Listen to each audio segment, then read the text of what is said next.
Hey, everybody. Welcome to another episode of Butternomics. I'm your host, Brandon Butler, founder and CEO of Butter ATL. And today, man, we got somebody special in the building, man. We got the one, the only, Mr. Greg Mike. Greg Mike, how you doing, sir? Doing great. Thanks for having me. Appreciate it. Oh, man, thanks for pulling up. Now, I got to ask now, because we're going to have a long conversation. It's going to be good, but I need to know. Do I need to address you as Greg Mike do I got to say the whole thing like a Tribe Called Quest? Or like, can I just call you Greg, Mr. Mike? Like, how do you want me to do it? Whatever's comfortable, but most people just Greg or GM or whatever. Okay. Greg is easy. Cool, man. It's not it's a shortened name from my legal name, which is a mouthful, so it's a lot easier than the legal name. Okay. Like I said, I just had to ask people, man. Like I said, I got some people that say you got to say the whole thing. Yeah. I'm like, it's just the first and middle name. Cool, man. Cool. Yeah. Well, appreciate you pulling up, man. Look, you do a lot of work around, a lot of amazing work around Atlanta. Your art is all over the place. You can't miss it. I've seen it for years, been a fan of it, so I'm really glad you had a chance to pull up. We're going to have a great conversation today, man. So thanks for coming to Butternomics. Appreciate it. Stoked to be here. So look, man, one of the things we do, instead of telling people, tell us about yourself and all this kind of stuff, what I like to do, I like to ask ChatGPT to write a bio about all our guests, and I read you the bio that ChatGPT has about you, and you tell me, is chat capping? Is it on point? Is it missing anything? So I'm going to read you when I wrote in and said, who is Mr. Greg Mike in Atlanta, what ChatGPT said about you. And I got the good version too. So it came back with some good stuff. Like you got a couple pieces on here, man. Some people just have like one or two lines. Okay. So you ready for this? Let's hear it. All right, let's do this. Greg Mike is one of the artists who helped shape the visual language of modern Atlanta. He grew up on graffiti, built a whole universe of characters that people recognize instantly, and turned that style into a global brand. His signature character, Larry Loudmouth, shows up on walls from the Beltline to Miami to the Swiss Alps, and his work has been featured in museums, festivals, and major collaborations across art, music, and tech. He's founder of the ABV Gallery and ABV Agency, a creative house he started back in 2008 that now works with brands like Nike, Coca-Cola, Google, Facebook, the Atlanta Braves, and artists across the world. ABV is a gallery, a production studio, and home base for his expanding creative world, including murals, installations, merch, art, toys, and digital work.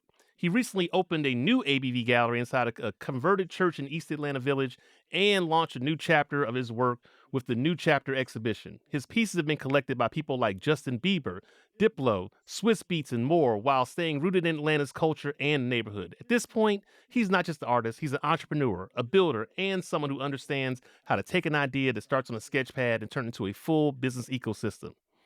That's Mr. Greg Mike. What you think about ChatGPT, man? Is it on point? Is it missing anything? What's up? That was very nice. Yeah, and I think they pretty much covered everything. Definitely some interesting facts there. Yeah, that's a lot. The Swiss Alps? That jumped out to me. Tell me about the Swiss Alps.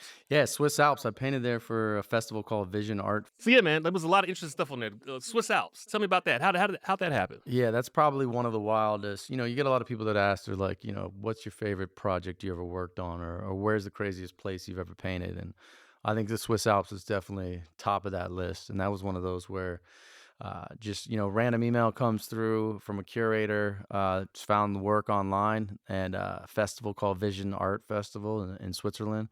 It happens on the top of a ski resort where they do it during the summer, and artists go up on the mountain and they paint like the cinder blocks that hold the ski lifts. Okay. So that was just one of those pinch myself kind of moments, like, wow, I guess this whole career thing's working out. I'm sitting on top of the Swiss Alps looking down, I'm seeing cows, and, it's the middle of the summer, and looking down at the village and looking up at the snow-capped mountains on the other side of the Swiss Alps. And yeah, I think it was just one of those like really moments you're like, all right, we did it, What's always interesting to me is I've done a lot of different things in my career, and I've been a lot of places, and there are moments when I take a step and I kind of think to myself, it's amazing what knowing how to use a keyboard is done for me. And it sounds like that's kind of one of those moments for you, right? It's amazing with just knowing how to make art and be creative. It's able to take you all across the world. Have you ever had a moment like that? Yeah, I try to, and this is something that I'm like constantly dealing with. And I was literally having a conversation similar with my wife this morning, is like, it's so easy to get caught up in the grind and the hustle. Yeah. You really do have to like force yourself to take those moments, because I feel like you get so caught up in this like whirlwind of like trying to like move the goalposts forward, and then you hit those goals, and then you never sit back and like take a breather and really enjoy it and reflect. So as I get older, I think I'm trying to do more of that, because I think when you're young, you just have such big aspirations and dreams, and then before you know it, it's 20 years later and you look back and you're like, all right, I checked all those boxes, but like, Hmm. you know, doesn't make, am I happy? Like, where am I at? This and that. So, So how do you? So when somebody asks you what you do, how would you explain what it is you do now? yeah, I mean, a lot of times people, you meet somebody for the first time and they're like, what do you do? And I mostly now just say I do stuff in the art business, the art world, because, I think just saying I'm an artist is very limiting when I do have the gallery and the mural festival and all these other things that Hmm. chat said nicely about me. But yeah, that's usually the intro, which usually spawns a bunch of different questions on what do you mean? What do you do in the art world? So yeah, I mean, it's all, I mean, the way that I look at it is like art and business, like the art of business too, and how those worlds collide, like creativity and business together. Yeah, I always talk about. I think I'm in the business of creativity. Yeah. I'm look. They don't want me to open up Photoshop or start being creative. I'm dangerous. I mean, Yeah. not in a good way, but I do think one of my superpowers is removing obstacles for my team and helping them kind of figure out like what we're trying to accomplish, and then also just like creating space for people to like just do their own best work. Even though I probably suck at doing that kind of Yeah. stuff. What Now you're not from Atlanta originally, right? Now, I was born in Danbury, Connecticut, Okay. Northeast, and then my parents split when I was pretty young, and I moved down to South Florida, Okay. like West Palm area, and spent most of my childhood years down there, high school and all that. Were you like a creative child or? Yeah, always creative, always drawn to creativity, into art, music, all that, just everything creative as a youngster, and got into graffiti and skateboarding, and I think that was like really what opened up my eyes to like street art and and, Mhm. and the artwork. And I remember as a kid, just like you know, living in Connecticut, we were pretty much in the southwest area of Connecticut, and I used to take the train like down to into New York City um, on the weekends, and I would just like stare out the windows of the train, just see like all this graffiti, and my mind would go crazy. Like I'm like, how are these people painting this? What does it say? What does it mean? And that just opened my eyes to just like street art, graffiti art, and like I just think it's like such like a cooler aspect than just like a traditional painting or Yeah. or a landscape piece, and I've always just like fell in love with it. Yeah, that's something I've learned somewhat a little bit about graffiti. It's very interesting to me, like even just like how it's done and like how it's placed and people I guess like tag it on top of other people's Yeah, stuff. And I still don't understand how those guys get up on top of those signs and stuff like that. That's the one thing I will never understand is just how does somebody get all the way up there and do that? ladders, and now people are using harness and rock climbing gear. It's I mean, crazy. yeah, it's next level, but What what you gotta do. when you came to Atlanta, like what made you think that like this was a place that you could really start to expand yourself creatively? Yeah. Honestly, like, when I grew up in South Florida, I've always been super into music. I still DJ. I started DJing in college and, used to mess around, freestyle and all that back in the day with my friends, like Yeah. growing up in South Florida. Loved Outkast. Oh yeah. Outkast was like, to me, super magical, and like just the world they created, like visually and in auto, through music and sound. And they used to always talk about Atlanta, and in my head, Atlanta, with these like ATLians, and they crafted it as like this magical, out of this world place. So like as I'm like 13, 14, 15 as a kid, bumping Outkast in my room through like some makeshift speaker system. I just was like getting, like almost like brainwashed, like you Hmm. got to go to Atlanta. Atlanta is like, it's, out of this world. So I think honestly, to me, a lot of that was like them painting that picture of what Atlanta was. And then growing up, I went to Florida State Hmm. for art, and I used to just come up here on the weekends, just because I got like kind of burnt of the whole like party college football scene. And I was like, there's got to be something bigger out there. So I was like, I look at the map, I'm like, what's the next bigger city? And then obviously knowing about Atlanta as a young kid, I was like, let me go to Atlanta. So I used to shoot up here on the weekends.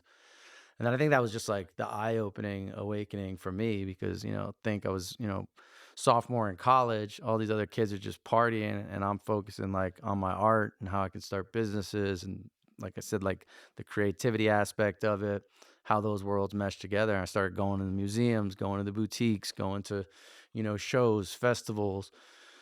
And I just like fell in love with just Atlanta, and just like how unique and diverse, and like, just the city is unlike any other city in the world that I've ever been to. It has everything here. And it's like it still has that. I think it reminded me a little bit too of like up north where it's like with all the trees and like, it's like the city within the forest. Hmm. It had a little bit of like up north Connecticut, New York vibes with like all the trees, and you can drive 30, 45 minutes outside of the city and be in some mountains similar like New York if you go to upstate New York. But then it also had like that South Florida, like city, Miami vibe of like, big buildings and, felt like a real, like, you know, real city, at the end of the day. So I think that's why I like fell in love with it. It was like a perfect mix of like all the things that I was into. And it was just like I just looked and saw that there was like tons of opportunity for everything that I wanted to do creatively. There wasn't any street art or urban art, galleries at the time. I think when we opened, we were like one of the first handfuls of like small galleries. It just Hmm. because that art movement hadn't really like exploded. There's always been a great graffiti scene here, but I think once like street art and murals and all that stuff got popular, there needed to be like a home for that. Yeah. I think it's interesting too. Like having grown up out here, and I mean, again, I always tell people I'm one of the biggest Outkast fans in the world. I mean, shout out to Dre and Big. Yeah. Congratulations on the Hall of Fame. I actually have done work with them in different things, and it's even funny too. Like just connecting with them sometimes. Yeah. It's like, why is Big Boy calling me? You know what I mean? Or Yeah. like, why is Killer Mike I love calling that. me right now?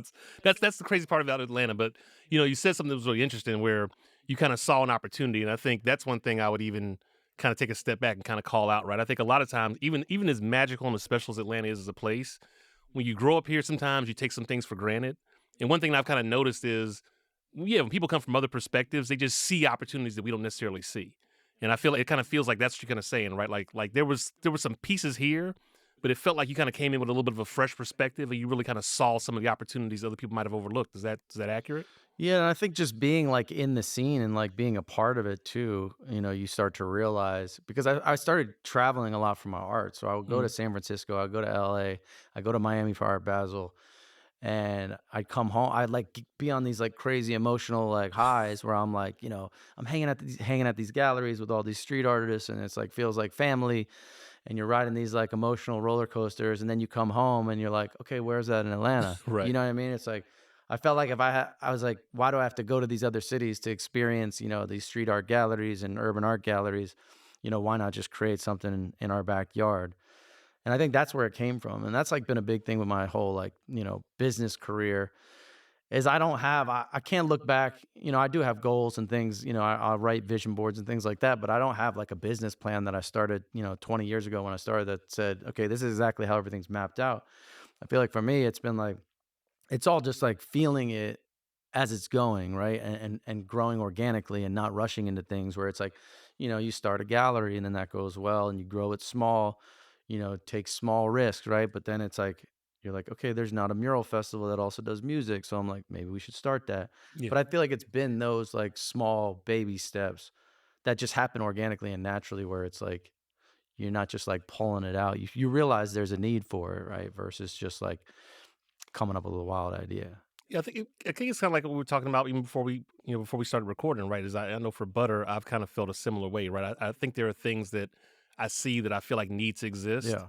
and I've kind of started to use this platform to kind of help put those things into existence. And I think that's the beauty of the human mind is the ability to manifest things that start as a thought. Like I see everything started as a thought. Yeah. Literally every single thing that you see, you interact with, started in somebody's mind, and they manifested into reality. I think that's the beauty of the human mind and creativity. And it seems like you've kind of done a similar thing.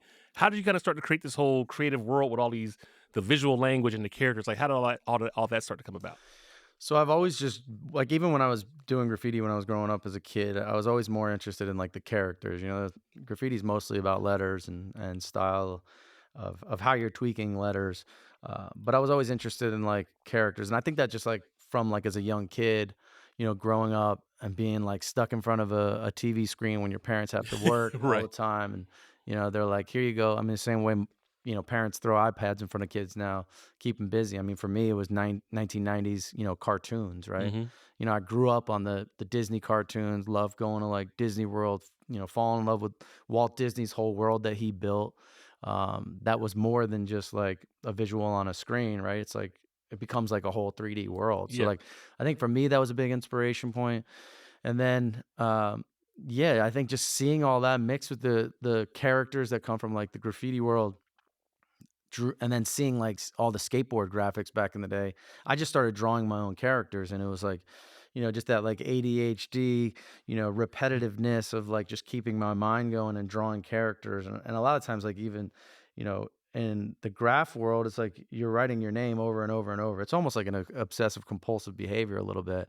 Kind of, I always talk to people about it. It's like, have you ever been on a phone call and you'll just sit there and you're writing your name or doing your Yeah. signature over and over and over again, and then you get off an hour long call and you look at the notebook and it's just like random doodles and your name and signature or whatever. I was like, I feel like that's a lot of like when I was drawing my characters was just coming out of that, Mhm. where it's like you're absorbing so much information. I always feel like my brain is constantly recording, and there's like that red light that's like beeping, on the side, like, and I'm always, looking at things visually whenever I'm traveling. I'm processing all that stuff, and then when it comes to the art world, I'm releasing all that stuff. And it just happened that started drawing these characters and continue to draw a repetitive character, which then turned into like the Loudmouth character. Yeah.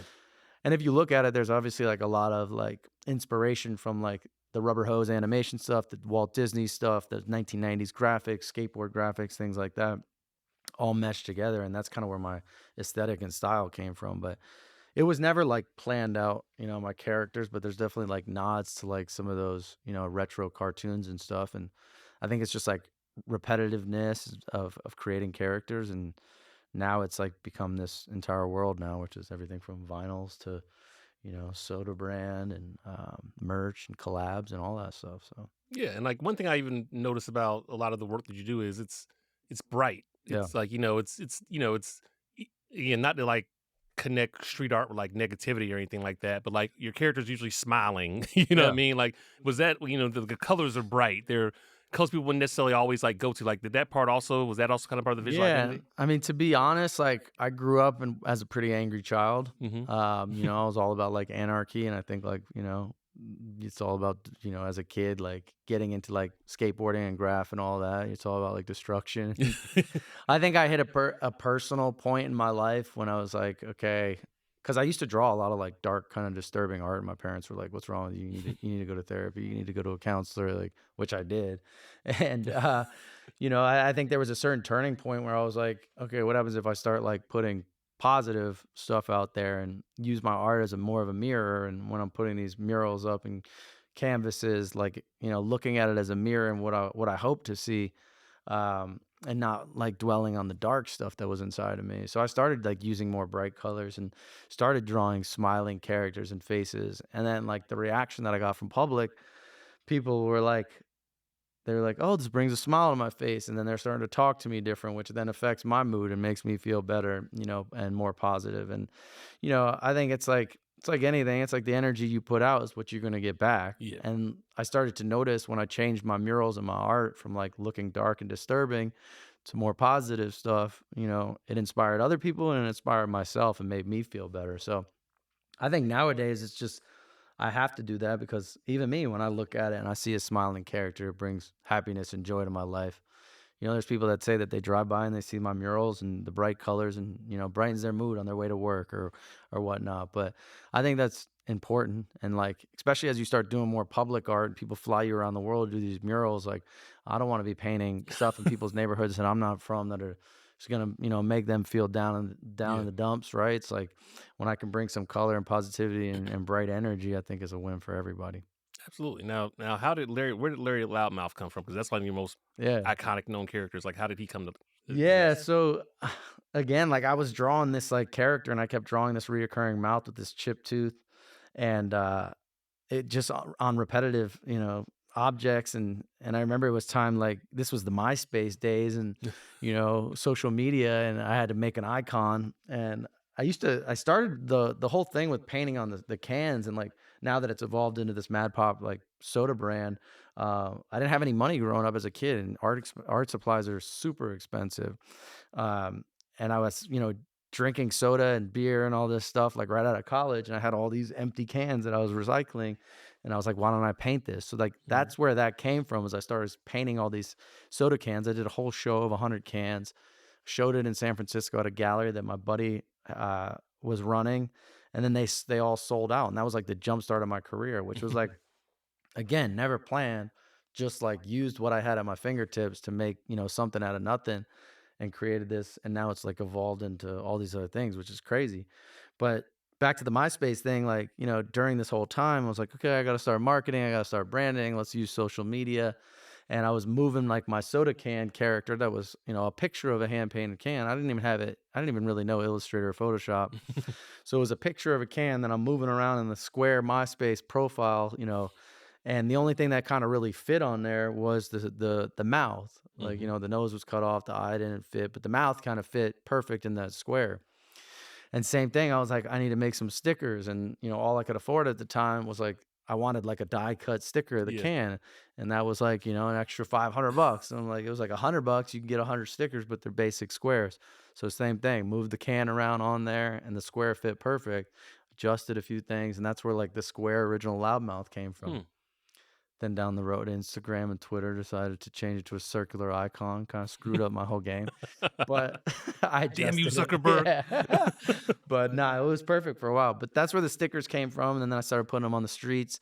People started recognizing them. They're all over Atlanta. And I think that's where like the loudmouth came from. But for me, the loudmouth has always been an expression of like, I don't know, as a kid, as a youngster, again, like the aggression, not understanding how to like, uh, I guess, properly express yourself. Like it always felt like I've always tried to say things, but can't always get the right words to express myself. Yeah. And when you look at that character, I feel like you see a little bit of that energy where it's like, it's almost like you're screaming. You ever have a dream where like you're screaming, but like no words are coming out of your mouth? Hmm. Yeah. I feel like that's kind of like a lot of times the energy that you see in my art, where it's like maybe it's just mentally like, there's a lot going on and screaming but like you don't know how to portray that. So like these images of these characters that are just like almost screaming is a representation of those feelings. That's interesting, man. So, when was the first moment like you've been doing this stuff, and all of a sudden, it's kind of because I think a lot of times too, you get busy doing the work, and you're just kind of like making it happen. Then there's probably like a moment where I don't know, either you see it slightly differently or you see it somewhere else. Like, what was that moment when you were like, oh, like this is a thing? Yeah. I think it's like little bits and pieces. Like the Swiss Alps thing was one of those like wow moments. I just painted a whole installation at the Salvador Dali museum in St. Petersburg, Florida, Okay. where I painted an entire room, floor, three walls, the whole floor. And that was one of those moments where I was like, I grew up like Dali, Warhol, Keith Haring. Those are like some of my biggest inspirations ever. I have books, in my house, in my studio of all these artists. Then to get invited to be an artist that's, to paint a mural that's inspired by his work. Those are like those moments when you're like, okay, this is working. How long does it take to plan something like that? When you get those kind of opportunities and projects, and you're looking at like what is kind of the planning Yeah. process behind that look I like? mean, that one was way more because, I was going into like a world that I have never done like a fully immersive 360 world like that, where it's like the floor, all the walls, a crew of, four people working with me to like get it done. Cause a lot of times it's like you're racing up against the clock because they have a Yeah. big opening and it's like you can't be, stuck with a brush in your hand and people are walking in the doors and the mural's half done or install's half done. So that one took a lot of planning where it was like, okay, we need to know exactly how much paint we need.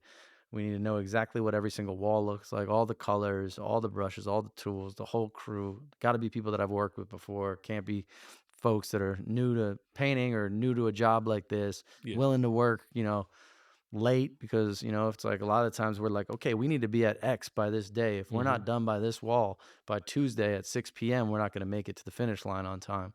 So it's like you got to be working with people that aren't, just like, okay, it's 5 o'clock. I'm gonna clock out, go to the Right. hotel and sip some margaritas. Like, it's got to be people that are down for the cause and understand the vision, that are down to ride with you, you know, because a lot of times it is like that where it's like, you're like, okay, we're working through the night tonight to like hit this deadline, Yeah. you One know? one of the things I hear from a lot of people that come on the podcast is the importance of having a good team. Yeah.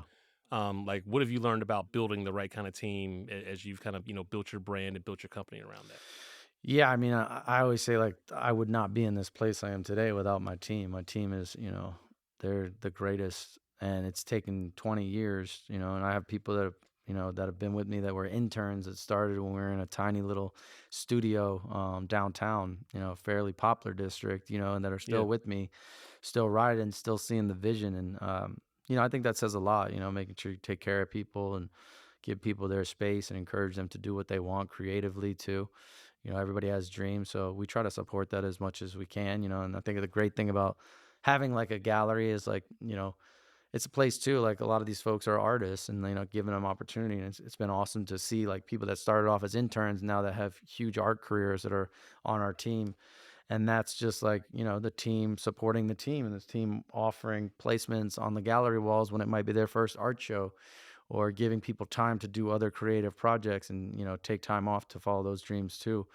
But yeah, I've always been like, I try to make sure, I think like you've got to vibe with people at the end of the day. Yeah. There's people that come and go that just aren't the right fit, or, there's people that grow out of the positions and you got to be okay with that too. But then there's also people that are down to ride and see the benefit of being on a team and how it can be mutually beneficial.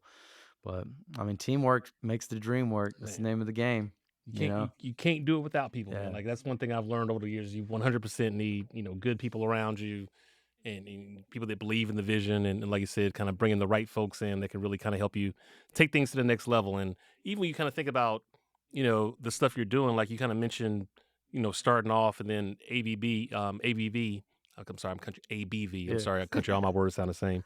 But like it's funny because I was as you were talking, I was thinking about what Dre said during his Rock Hall, speech about little rooms, right? And how big things start in little rooms. And you just talked about, y'all started in a smaller space and have grown. And I remember I went to some of the earlier events y'all had at the old Yeah. gallery, and now I have a whole new gallery. Like, how did that whole church project, the whole new ABV gallery come to play? Yeah, again, it's one of those like organic things. I don't think like ever I would have ever imagined of owning a building, renovating a building, building out like a creative compound like that. Because I think it was just it happened out of true like, just evolution and growth organically. Like, I keep going back to that, but it's the truth. It's like, you know, I wouldn't have ever jumped and taken a risk, that large unless we, had the small space, packed out events for, Yeah. we were there 15 years. We were all huddled up. We were running, huge projects upstairs for our agency. There was probably 10 people working up there in a small little, 500 square foot little room up there. But I think it's just like we got to a certain point of growth, and for me, I was like, we got to grow this thing. People need more space. They need to feel comfortable. I mean, we Hmm. even heard like there was people that were like, I can't come to your events anymore because they're too packed because the room is, too small. So for me, I always wanted to grow it. It was just like making sure it was the right fit, and then started looking at properties probably like 6 years ago. And I was, over here on the west side. But like everything, like there was a little something off, like I'd go to a building and there'd be like no roof, and they'd be like, "You can put a roof on this thing," and I'm like, "Yeah, I don't know if I want to get into that," or like, And then we came across that building, East Atlanta Village, which was a church, and I met the owner, and she was super sweet, and she was just ready to kind of retire, and it's just like the energy felt right, It's Yeah. one of those things like when you walk in and you're like, "Okay, this is it. This feels right. I see the vision," you know, crystal clear. And yeah, it was crazy. It was a 4-year renovation of the building, Mm. permitting, all that. Oh And, yeah. we wanted to make sure everything was by the books and done right and built out to the T with like, from an architectural standpoint, but then also like just from like a flow standpoint, thinking of everything we needed. And it's wild to see it. And now we've been here in there over a year. You know, we I lo- just hosted an event last weekend was for Summer Walker's album release party yeah. with YouTube, which was a crazy one. But it's things like that again. It's like, you look back and you're like, did that just happen? Like if you would have told me that like, 4 or 5 years ago, I've been like, you're lying, Hmm. So it's cool to see these things happen and Yeah. One of my big things is when moments like that happen, like you say, kind of take it a second to kind of just take it all in. When everything was done, when all the renovations were complete, when the paint was dry, and before the first event, did you just kind of like just walk into the space and just like soak it all in? yeah, and I still have like even yesterday, I like waited for all the staff to leave and they were like, "You gonna lock up today?" And I was like, "Yeah." And I'll just like go out in the middle of like the floor and like, in the main gallery and just look around and just like take a moment for myself. Yeah. I feel like you got to do that stuff. No, those moments are important, man. Yeah. Again, like especially when you're in the work and all the things are kind of happening. Like I said, you need those moments. Like those are the ones that really impact. I know for me, I've been trying to be a lot more intentional about Yeah. doing those kind of things. We when we did the 404 day Yeah. parade. It was funny. That was my baby, and that was literally an idea that I had like last year. And that's I always say that's what makes Atlanta so interesting is the fact we were able to pull that off in a year. 3,500 people walked in it. But I remember, man, like we had rented out the Civic Center as like our load-in space, and we also closed down Ivan Allen. Had 3,500 people lined up, and I said, "Let me just go look." So I grab a scooter, right, and like we had Peachtree shut down. I had all the intersections blocked from here all the way to Underground Atlanta, and I get in my scooter and I'm just riding down Peachtree Street, and it's empty. And I mean, the street is empty, but there's like nobody on the streets. And I just thought to myself, I said, "Damn it, nobody's gonna come to my parade. Like I did all this work." I said, "This is gonna be me and my mom." I saw my mom out there. I said, "It's gonna be me and my mom at this damn parade, right?" And so I was like, "Okay, it'll be fine." And I drove back on the scooter and went back. I said, "Let's start." And we started it. And I don't know where these people came from, but it's like people just fell out the sky. Yeah. And as we started going down, it was people everywhere. And I'm not gonna lie, man, I shed a little thug tear, one or two, like walking down there, like as everything kind of happened, right? You were like, I can't believe that this idea that started right here in your mind brought all these people out to the point that like the city is shut down, people are walking, like it was a moment. I love that. No, that's like one thing. Like, it's funny. Like when people get married, I always tell them something similar because I think it was one of the greatest pieces of advice someone gave me when me and my wife got married. They're like, make sure, because everything goes so fast. Like, they were like, make sure in the middle of your wedding, like at the reception, when everyone's partying, everyone's drinking, the music is blasting, take a step outside with your wife, go outside and like walk away from the venue and turn around and look, and look at everybody that's there for you, everything that's like led up to this moment. Because I feel like if you don't take a minute to pause and like reflect and see that, everything just goes by. It's like, Yeah. you need those moments. I mean, it's the same thing like with business. It's like even when we did the grand opening of the show, I did the same thing. I was like, let's walk outside. Look at this line. Look at these people. Look at Yeah. all these people that support you.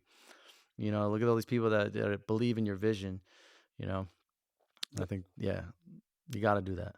Yeah. Now when it comes to business, like how do you all, approach when brands come to work with you? Like how do you think about is this the right kind of collaboration? And more importantly, how do you make sure that, what you want to do is what kind of makes sense? Because these brands, these agency people, they have lots of big Oh yeah. ideas. And it's like, okay, but this is also my thing and the way I look. So how do you kind of work and keep that balance? Yeah, one thing. So, I mean, we have our creative agency, which works with various brands, and we have over 600 artists now globally that we're working with on various creative projects. But then there's also like the Greg Mike brand, which is my personal art and stuff. So there's collaborations that happen on that side too, with brands.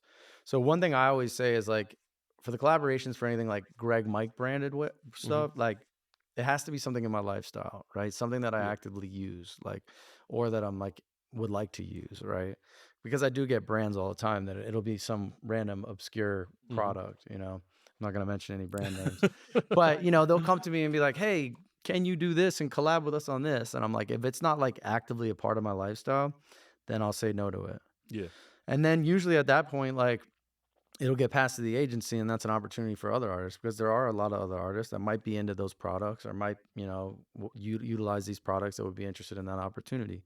So it's cool because it's like, if it's not a fit for the Greg Mike brand and my art, there's, I'm sure there's an artist out there that might be interested in it. So we're able to kind of like share those resources. But yeah, I mean, everything that I've ever collabed with, whether it's like, you know, you know, Louisville Slugger. I did a baseball bat, like grew up playing baseball. Always dreamed of like collaborating with Yeah. them. Polaroid camera, like got a custom Polaroid, like grew up loving Polaroids and like always had them at the studio. So it's like, it's got to check that box, because Hmm. otherwise it doesn't come across authentic too. Like I feel like it's easy for artists, influencers, celebrities, like do these collabs, and like people are like, dude, come on, man, like Yeah. that's a check. Like, let's be Right. real. Like, Yeah. you don't use that in your lifestyle. So, and I think like people are so smart with the internet and social media these days. Like they can tell. Like they see you endorsing a product and they're like, that's just a Yeah. money play. So, and I'm very sensitive about my art brand, and because you have to be when it comes to like fine art and selling paintings, but then also the brands that you're collaborating with, because it's easy to turn off your collectors, and that's like a very sensitive area of like artists that do commercial brand plays as well. Yeah. Now help me understand too, because you kind of talked about the way the agency is set up. Like there's, the Greg Mike side of it. There's also the agency. Like how does that side of the agency work? You have multiple artists that you work with? They kind of have different approaches. Like, how does that side of ABV Yeah. work? So to kind of break it down easiest, there's like to think about it, there's three pillars, right? There's like the Greg Mike art brand, which is probably what most people see, the murals, like you Yeah. said, on the street or collabs or merch. Then there's ABV Agency, which is a full service creative house, which like focuses more like in the art space. So it's like anything from like murals, collabs, stuff with the sporting teams. And then there's the gallery, which is just straight fine art, right? Like you want to Okay. come in, there's no commercial attachment to it. It's like you're an art collector, you want to buy a piece for your collection, your house, whatever. And the agency and gallery work with close to 600 artists, like over 600 artists globally, all different styles, abstract, representational, realism, whole nine. And then the agency and the gallery are playing, back and forth with each other. So like they're constantly tapping the gallery. So like if we have a client that comes in and they say, hey, we have a new campaign coming up. We want an artist from this area of this style. They can go to the gallery and be like, hey, who do we have in our Rolodex that's vetted, that's selling work, Yeah. that's, legit, that's not just like a cold call, right? And or a cold email to a random artist. It's like people that we know that are going to show up and deliver, and we've worked with them before and, and Hmm. and built a relationship with, which is cool. And like because we're tracking all that data too. Like we know, this artist has sold X amount of pieces, and then they're this style, and they're from this territory or whatever. And they're vetted, and I think that's too like what a lot of these big brands and clients want to know. Yeah. It's like they don't want to do a deal with an artist and then find out six weeks later they're in Costa Rica surfing and they can't get the job done on Yeah. time. So yeah, it's like it's cool how it kind of like all plays together. And as I'm traveling and like going to different festivals, whether it's Swiss Alps, I'm meeting these artists, forming relationships, and then relaying that information back to the agency and the gallery. Like, hey, we're constantly like on Slack, and we have like a whole new talent thread where I'm constantly dumping in like, hey, Hmm. just met this artist, went out the other night, met this artist at this event, sick work, check out their portfolio. Maybe they could be a good fit for this thing we got going up or coming up. So it's a lot of that. I kind of try to just, put my wings out there, meet different folks, and then feed that info into the agency and gallery, and they can kind of run with it how they need to. Yeah. Now, one of the biggest parts, especially with business, is money. Yep. And I'm about to ask this question very intentionally because I think this is something that a lot of creatives struggle with. Like, how do you approach pricing creativity? Especially like this one thing when it comes to, obviously like selling fine art and all Yeah. that kind of stuff, right? But like when it comes to a brand approaching you and you're trying to kind of ideate around a concept, like just, I think that's one thing that a lot of people struggle with is figuring out like, am I overpricing and Yeah. underpricing myself? How to like, what's your kind of methodology to figure out if a brand wants to work with you? How do y'all kind of get to that number? Yeah. No, I think the art world's definitely interesting because like fine art world, I mean, who can say it's all at the end of the day, it's paint on a canvas, right? Yeah. And like who can say that painting's 5 million or who can say that painting's $150? It's up to, I mean, obviously there's markets that determine pricing. Like if someone pays, you know, X amount of dollars and reoccurring at that value, then yeah, your work is probably worth that. If you're constantly selling at a certain price point. Uh, I think like it's definitely interesting because like, obviously artists that have been around longer that are doing brand deals or agency deals or commercial collaborations, like, you do have to take the fact into, how long they've been doing it and, Mhm. what's their reach and what's their nowadays, unfortunately brands, look at social metrics and want to know, if I'm collaborating with you, what are these metrics going to look like on the back end, share some of your previous Yeah. metrics and historicals. Um, they want to see a lot of that stuff. And it's kind of a mix between, taking that information, you know, previous metrics, previous projects, costs, and then also building backwards. I mean, I think at the end of the day, it all starts from a ground up, like cost base. Like, Mhm. what does it cost you to produce this project? Right. That's everything from, for example, like a mural, like you have lift costs, flight, hotel, assistance, all your hard costs. I think it's always a start from Yeah. there. Right. And then it's like, okay, what does the artist want to make? And then like the agency has margins to cover overhead and all those things to make sure we keep the lights on and pay our team. So over years, we figure out the formulas, but I think, yeah, the trickiest part is always like going to the artist or even with myself, like, how much, what's the artist fee, Yeah. right? It's like you have your hard costs and you have your margins built in to make sure from a business perspective, you're making money and you're Right. profitable. But then it's always like, yeah, I think that's the biggest thing. Because a lot of things, a lot of times a brand will come to us and until we speak to an artist and be like, hey, here's the gig, here's the scope. Like, what do you want to make on this thing? We can't put a real budget together. Yeah. We could put our hard costs together, but if the artist is like, hey, I want to make 60 grand off this thing versus I want to make 15 grand, that's a whole different story.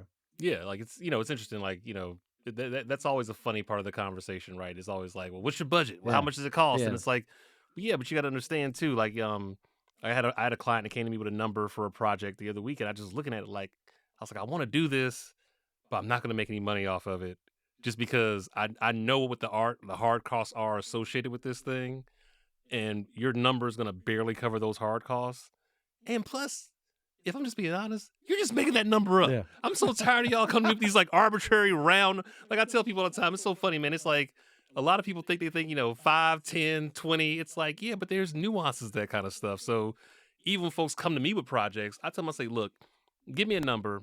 And my goal with the work that we do is to try to give you as much value as possible for that number. Now, I'm gonna try to meet it or meet somewhere, but at the same time, I'm gonna tell you, if you're telling me that this is what you got, I'm gonna tell you this is what it takes, Yeah. and we can have that conversation. But yeah, I'm way past the days of taking a loss on projects. Like you said, you got Yeah. to build that margin in, you got to build those other elements in just Yeah. to keep the lights on. Yeah. And I think, I mean, it is a lot of like educating clients Yeah, sometimes, like new absolutely. clients, it's like they think, oh, paint a mural, a giant, 20-foot, 30-foot mural. Like they're not thinking that you need insurance for the artist, Right. which we're covering, right? Like there's so many things that go into it. They're not probably thinking you need a lift. They probably think you could just use the ladder that's in your back shed. Right. You know what I mean? And the lift cost could be, 10 grand, right? Paint could be 5 grand. It's like, Yeah.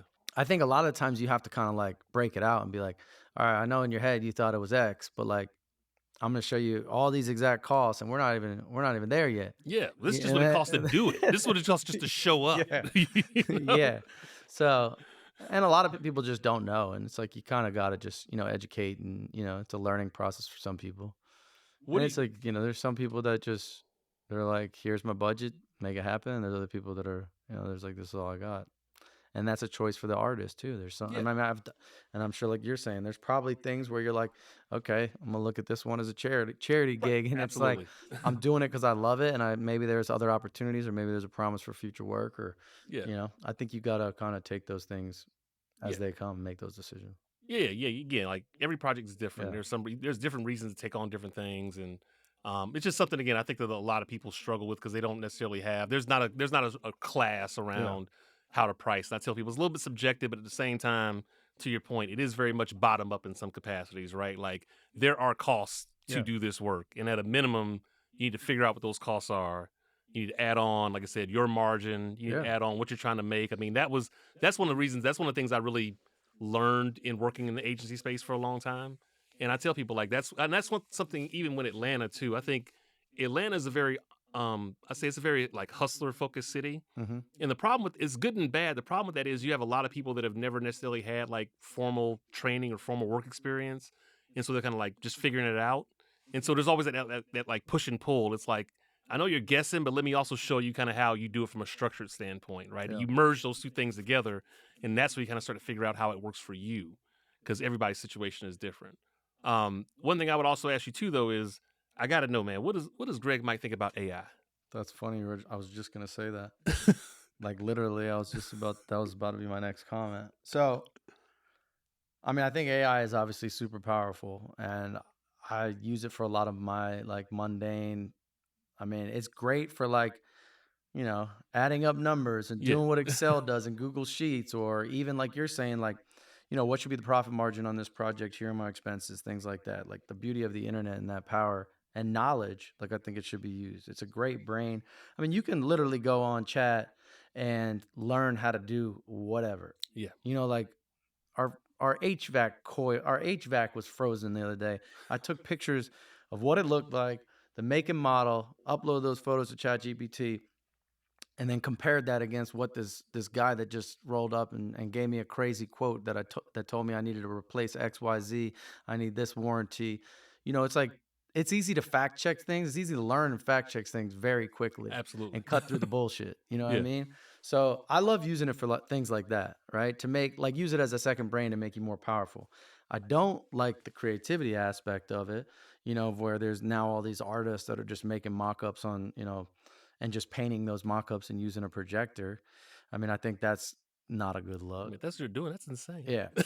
Yeah. So I mean, there's people because, it takes the soul out of creativity. Yeah. And it's funny now, like I read a statistic yesterday that said 97% of the people cannot tell the difference between AI generated music. I don't know if you've seen like Suno and like Oh all yeah, that or messing very around much. with it. And, I've always been like super into tech, I was like been into, that, when anything new comes out, I'm always going to investigate it and see what it does and what its powers are and understand it, right? To be knowledgeable about it.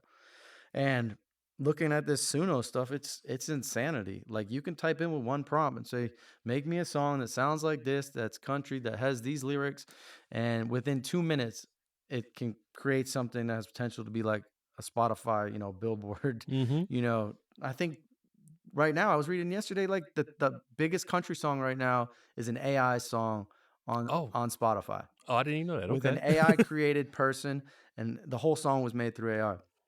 Also, um, there was like some AI A&R rep that somebody just signed. Oh yeah, I did see that one. For yeah, Yeah, I mean, like it's insanity, and it's like it's one of those things like you're not gonna slow it down. You got to figure out how to use it to your advantage.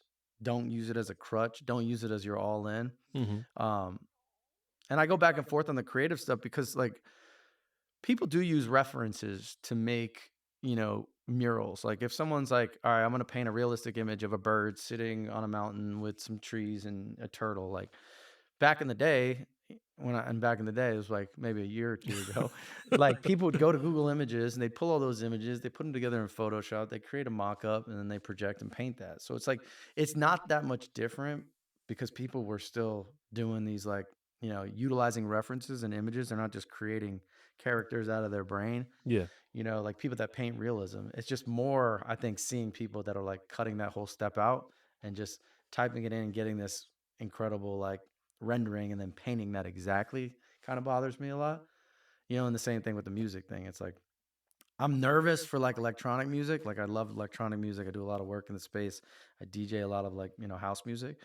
And I think that's like the most unsafe area, gray area that I'm nervous about because obviously like no one's fact checking DJs to say like, are you producing this live versus like it's easy to like to do a live DJ set and use all AI created music versus like a country music star or someone that sings rock and pop and like fact check somebody because they're actually like yeah, singing on stage. yeah. I mean, obviously there's some producers that are using the V pad and like whatever doing live drums and stuff, but like that's where I'm most scared because it's like at that point if you're creating like house music using Suno and it's all AI music and it's chart topping and you're just going out and DJing that, it's like where do you fact check that? Yeah, I saw so a friend of mine, Isaac Hayes III, he was actually on Yeah, here I know. and Yeah. he was doing some stuff. I saw him online posting the other day because there was an artist, yeah, that like there was this whole story about like an AI artist that was created and like signed like a deal. Yeah. But he was pointing out that because that artist is AI generated, anybody could use that same voice to make any song. Yeah. So based on what he was explaining, he was like, "Look, yeah." He's like, "I went and got that artist's voice, and I went and made my own song in chat, and now I got this artist singing." So he's like, "It's not even protected." So I think right now it's very much the Wild West, Yeah. and it's interesting. I'm interested to see how kind of things like land out. But I agree with you. I think again, I use AI all the time, Yeah. but I use it as kind of a thought partner for a lot of Yeah. things.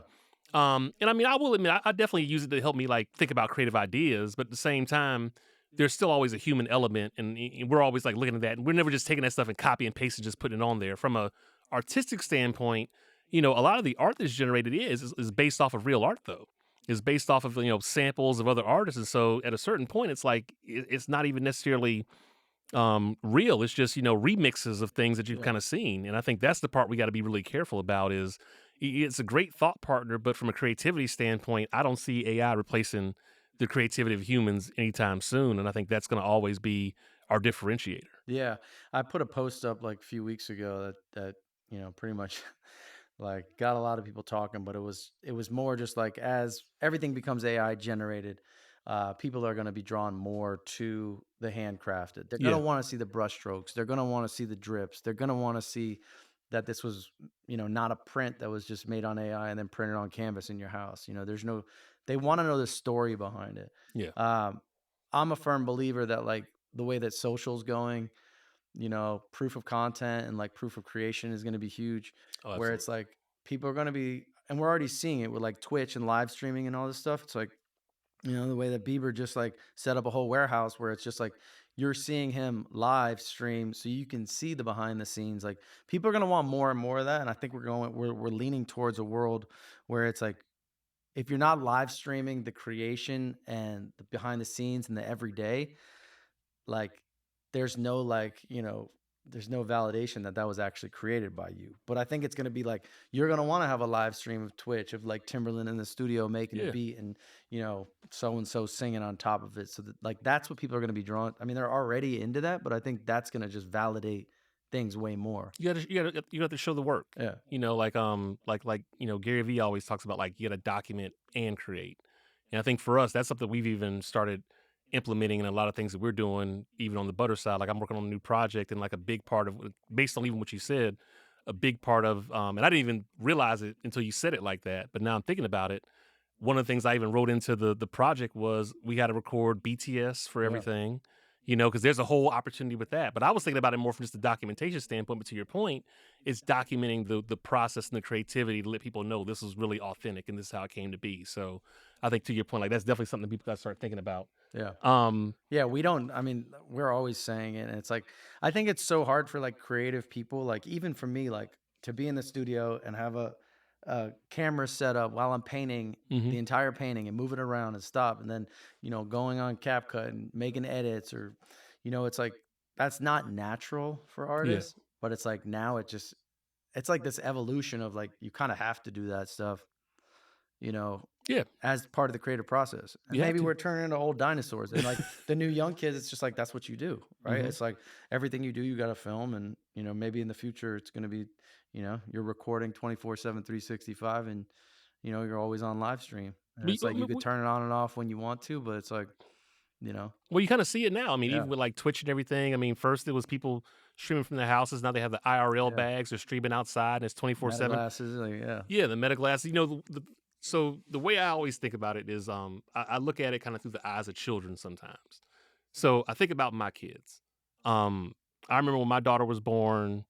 I remember. I will admit, I was a parent that gave my kid an iPad when she was little, but they had like the games and stuff on it, right? And I remember there was a point in which she walked up to the TV and she tried to swipe the TV, and I was like, "Baby, Daddy can't afford a swiping TV right now." But from my user experience, I was like, oh, like her interaction is, you can touch it and move it and swipe things, right? My son, so my daughter's 13, my son is 8, so there's a 5-year difference. My son, what I've noticed with him is growing up, he had Alexa. And so he would just tell Alexa what he wanted and it would happen. He would say, play this song and do this. And even now, he wants to watch TV. He just talks to the remote control or talks to his computer, right? So his interaction with the world is like very voice driven. And so I kind of just think about like those kind of things, right? It's like, that's the expectation that these kids are even coming up with now is like, what did I was talking to a friend of mine. He said, yeah, my son was just like, we're just going to search it up. Like, we're just going to type in, search it up. It's going to pop up. Like, I'm going to tell the computer what I want to know and it's going to come back. Or like even him, my son was coming to me and like, Dad, I got to write this thing for school. Open up ChatGPT so I can write it. I'm like, no, you write it. Yeah. I'm not going to that's the whole point of learning, son. It's not for you to go tell Chat to write me a paragraph about, the different tropical climates. Like you get the book, you create your own thoughts and you put it on paper. But I definitely think, again, like to your point, it's interesting to see. And I do think we're going to be in a space very soon where everything is going to kind of be expected to be online. And I know for me, that's something I'm not necessarily that comfortable with. I'm getting better at even pointing the camera at myself, but like the idea of like just live streaming and putting yourself on there, like it's not normal. It's not normal. at least not in my old ass. Yeah. So no, man, it's an interesting thing, man. This is a good conversation. Look, man, as we get ready to wrap this thing up, one of my questions I have for you, I know again you love art and you're doing a lot of stuff. Who are some of your favorite Atlanta artists? Like who are some people that you get inspiration from here in the Atlanta area? Wow, what a tough question considering uh, how many artists we work with locally. It's probably like, I want to get you it's in like trouble. asking like, what's your favorite kid? Look, this list is not Yeah, exhaustive. yeah. Okay, don't. But No. is there anyone that inspires you or that you just like love the work they kind of do, man? Uh, hmm. There's so many to list. I mean, I think like who's probably closest to me, artist Wolf Dog, Ash, just because I've seen his career, from the ground up, and like, seeing the success. And he's a member of the crew and the team. Nate Frost, who's also at ABV too, seeing his evolution of his work. But then there's so many great artists in Atlanta. Thomas Turner is another great one. Again, like he came to me years ago and was working a bar job, and I encouraged him to jump off the cliff and Mhm. follow his dreams. Now he's traveling around the world, painting murals, that are insanely detailed and massive. Um, there's so many folks.